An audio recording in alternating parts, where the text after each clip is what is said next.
స్థాయికి వెళ్ళలేము. ఎందుకంటే డబ్బు ఉంటేనే ఏదైనా సాధ్యపడుతుందని చాలా మంది అనుకుంటారు.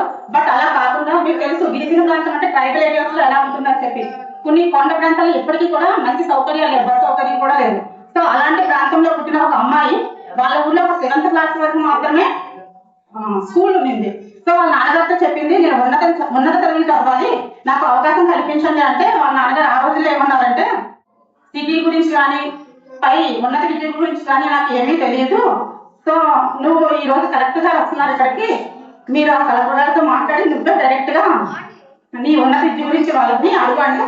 ఆ కలెక్టర్ గారు ఏం చేస్తారంటే ఆవిడ ఉన్నత చదువుల గురించి అదే సిటీలోని ఒక మహిళా కళాశాలలో జాయిన్ చేశారు. గవర్నమెంట్ జాబ్ వచ్చింది. తర్వాత మ్యారేజ్ అయింది. సో మ్యారేజ్ అయిన తర్వాత పిల్ల అత్త మామయ్య ఏమన్నారంటే, నువ్వు జాబ్ చేయొద్దమ్మా అని చెప్పారు అమ్మాయికి. సో ఆవిడ జాబ్ అనేది డిస్కంటిన్యూ చేసింది. పిల్లల్ని పెంచుకుంటూ వాళ్ళు కొంచెం పెద్దవాళ్ళు అయిన తర్వాత టైం వృధా అవుతుందని చెప్పి ఆవిడ ఒక అసిస్టెంట్ ప్రొఫెసర్ గా జాయిన్ అయ్యారు. ఏమనుకుందంటే సమాజాన్ని మార్చాలంటే విద్యతోనే సాధ్యం అవుతుందని అనుకుంది. రాజకీయాలకు వచ్చిన తర్వాత ఆవిడ ఎమ్మెల్యే అయ్యారు, ఎంపీ అయ్యారు.